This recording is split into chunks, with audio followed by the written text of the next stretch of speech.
My name is Sarah. I'm 32 years old. I've been married to my husband Kevin, who is also 32, for 3 years now. Both of us work full-time jobs, juggle household chores, and we've been making it work. We don't have kids yet, but life has been fun, just the two of us. I work in sales for a trading company. A tough job, but it pays well, while Kevin earns less. But he loves his work and takes pride in it, and I've always admired that about him. Kevin often goes fishing, his hobby, and I was okay with it because it was his way of taking a break from work.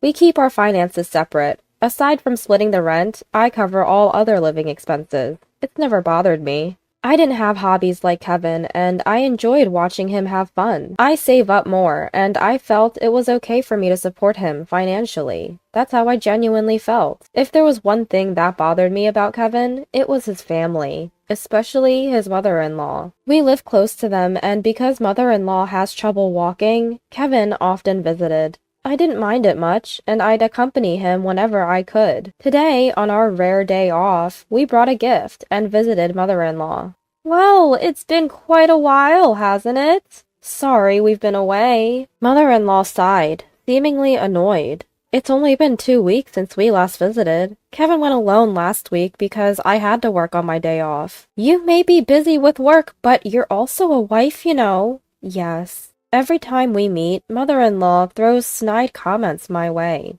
She doesn't like that I earn more than Kevin. A woman should support and stand by her husband, she'd lecture. Mom, enough. We're handling it between us. Well, if you say so. I think mother-in-law, who's been a homemaker her whole life, can't relate to a working woman like me. Really sorry about that, Kevin said on our way back home. The constant passive-aggressive comments and lectures were stressful, but Kevin always stood up for me, which made it bearable. Hey, it seems like this month's rent hasn't been paid. Checking my bank account after work, I noticed there was no money. We couldn't make the withdrawal. Usually, Kevin deposits his half after he gets his paycheck, but it seems he forgot this time. I'm a bit short on cash this month. Again? This wasn't the first time. Sometimes he'd buy something and not have enough to cover his half of the rent. Annoyed, I let out a sigh, and Kevin chuckled nervously. Sorry, can you cover it this time? He said it like it was no big deal. I'd understand it if it were once in a while. After all, we all want to make a big purchase sometimes. But didn't you say the same thing last month? It's a limited edition fishing rod. You said the same thing last month, didn't you? Couldn't you have discussed it with me before buying it? Even though we have separate finances, if we can't stick to the budget, we can't make it work. Especially when Kevin only pays half the rent. If he doesn't even cover that, then I'm left to handle all the living expenses. That's just not fair. Ugh, enough with the nagging. Kevin interrupts me, clearly annoyed, letting out a sigh and furrowing his brows. Nagging? Sure, we've had these kinds of conversations before, but only about shared expenses. I never meddled in how he spends his own money. Why are you always talking about money, Sarah? Are you obsessed? I was genuinely shocked to hear him say that. Well, we can't live here if we don't pay the rent, right? Talking about money all the time is unattractive. What? Unattractive, Kevin says, looking right at me. Why would he say something like that? I liked that Kevin wasn't concerned about money, and I was okay with managing our finances. And now he calls it unattractive? Seeing my silence, Kevin seems to think he's won the argument. He relaxes his face and lets out a resigned sigh. You know, like my mom always says, a woman should stay home and support her husband. What? If you don't make me look good, you're the one who's going to be embarrassed.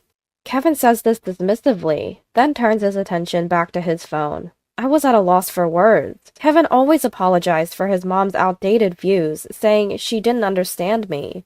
Was that his true feeling? What does making him look good even mean? Is it just about silently supporting the household? I'm home! Welcome back. I was greeted by my mother-in-law, Susan, after a long day at work. What? Susan? I wasn't informed she'd be here today. Ignoring my surprise, Susan takes my bag and heads inside. I rush in and am speechless at what I see in the living room. What is all this? Boxes and belongings are cluttered everywhere, leaving no space to walk. Not just Susan, but my father-in-law is here too. Kevin is casually watching TV and drinking a beer. What's going on here? Lower your voice. What is all this? Kevin frowns at my confusion. My parents moved in today. Moved in? Here? He never mentioned this, not even this morning. Ignoring my shock, Susan is happily unpacking. Wait, I wasn't told about this. My mom's legs are getting worse. It's hard for her to live alone. But we have extra rooms, so it's fine. It'll lessen your burden if my mom lives with us. That's right. I'll help with the chores. It'll be good for you since you're so busy. I guess they never really cared about how I felt. Even if I said no, it seemed like no one would listen. What hurt the most was Kevin's attitude. We had rented a larger house with extra rooms, thinking about our future family, but I never thought our family would grow like this. My life turned into a living hell. My in-laws, father-in-law and mother-in-law, took over the room we had saved for our future kids and acted like they owned the place. I couldn't even sit on my favorite sofa or use the dining table anymore. I was expected to do all the housework and wasn't even allowed to sit. The only time I could sit was when everyone else was asleep. Eating leftovers alone, I couldn't help but cry. What am I doing? How did it come to this? When I asked for financial help, they berated me, saying, "You're earning money. Why are you so stingy? Planning to take our pension too?" When I talked to Kevin, he looked visibly annoyed. What's the big deal? Mom is helping with the chores, isn't she? Even the chores were eventually pushed onto me, with complaints about aching legs. I did the laundry, but I didn't like having my father-in-law and mother-in-law do the washing together. I ended up doing my own laundry, and despite the increased workload and financial burden, no one listened. Worse, I was told, "I didn't think you were such a cold person. If you have complaints, then leave." The Kevin who said this was not the Kevin I had loved. Maybe I should leave. I never thought I could be happy with these people. Your cooking is bland. I don't like the clothes. Why are you so slow? Don't you care about your family? Every day I was criticized for various things. I got used to seeing my meals thrown away and my belongings tossed into the trash. I felt nothing anymore, even when they nagged me daily. About this month's living expenses.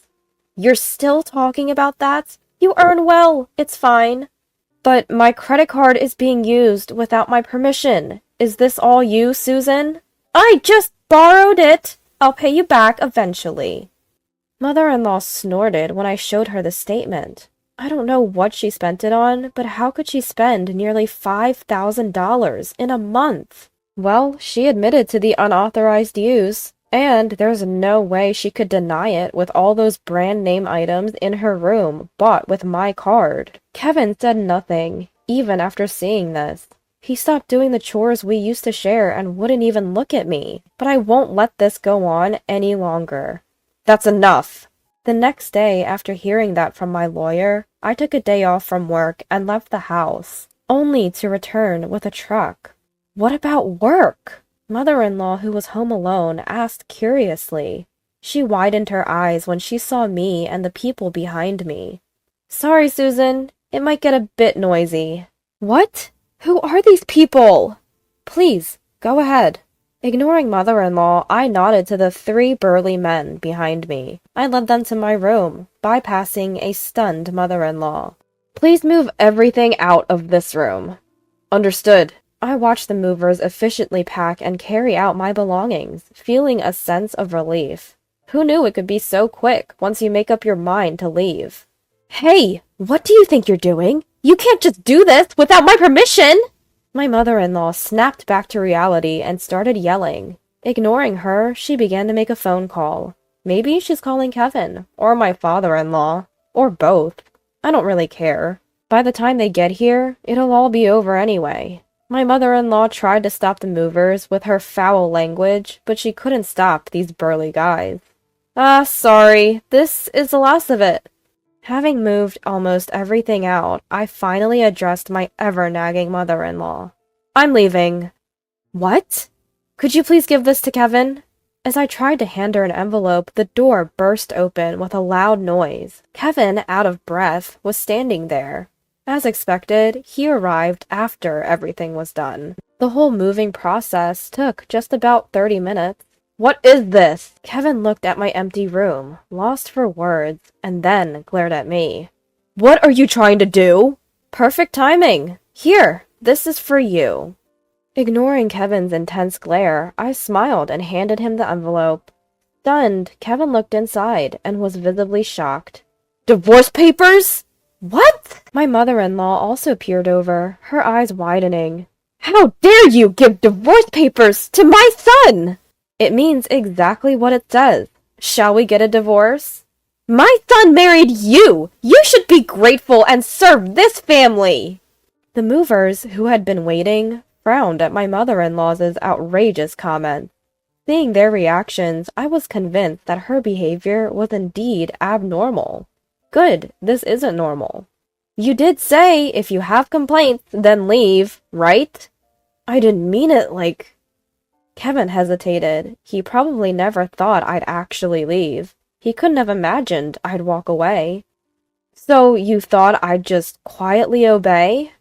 Well, I have plenty of complaints, so I'll do as you wished and leave. I'm not stupid enough to stay here and endure this. Leaving those words for a stunned Kevin, I walked out of the house with the movers. Sorry for involving you in this mess. I apologized. No problem. We understand, they smiled. You've had it tough, they all said, comforting me. I couldn't hold back the tears anymore. I was scared. I was sad. I was frustrated. But I managed to leave. I felt proud of myself for that. Later, I formally filed for divorce through my lawyer. If you have complaints, then leave. After that conversation, I had been quietly preparing for divorce. I consulted a lawyer and gathered evidence to support my reasons for divorce. Every complaint and snide remark from my mother-in-law and Kevin was recorded. I also documented any meals or personal items they had unjustly thrown away. My lawyer said I had enough evidence, so I immediately started the moving process. I had already signed a lease for my new place. All that was left was to move my stuff in. I chuckled at the few boxes that contained my life, but the thought of being surrounded by things I love excited me. I had to leave behind my favorite sofa and dining table, but I can always find new favorites. I heard from my lawyer that Kevin was stubbornly refusing to divorce. Apparently, Kevin and my mother-in-law even stormed the lawyer's office, demanding to know where I was. They also staked out my workplace, but my colleagues, who knew the situation, helped me avoid running into them. The evidence I had gathered against Kevin, my father-in-law, and mother-in-law was damning. If it went to court, I'd have the upper hand. Kevin finally agreed to the divorce when he realized how expensive a court battle would be. I also demanded repayment from my mother-in-law, not just for the alimony, but also for the money she had spent.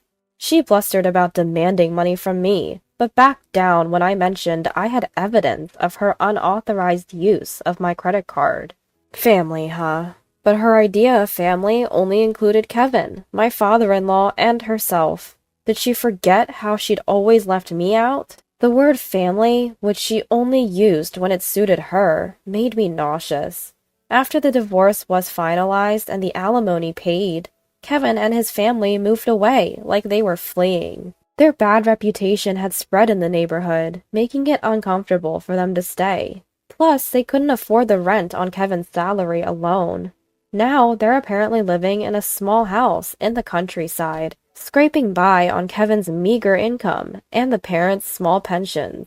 I'm miserable without money. Won't you come back? Kevin has emailed me multiple times, but I've blocked him without even reading the full messages. As for me, I'm surrounded by things I love, doing a job I enjoy, and living a happy life. No one's throwing my stuff away anymore. No more worrying about complaints. Life is good. Now there's someone at work who's caught my eye. We're both busy, but he's a kind person who says we can take things at our own pace. He knows about my past failures, and has told me he'll wait until I'm ready to trust again. We both want a life where we're independent, but supportive of each other. That's the life I plan to live with him from now on.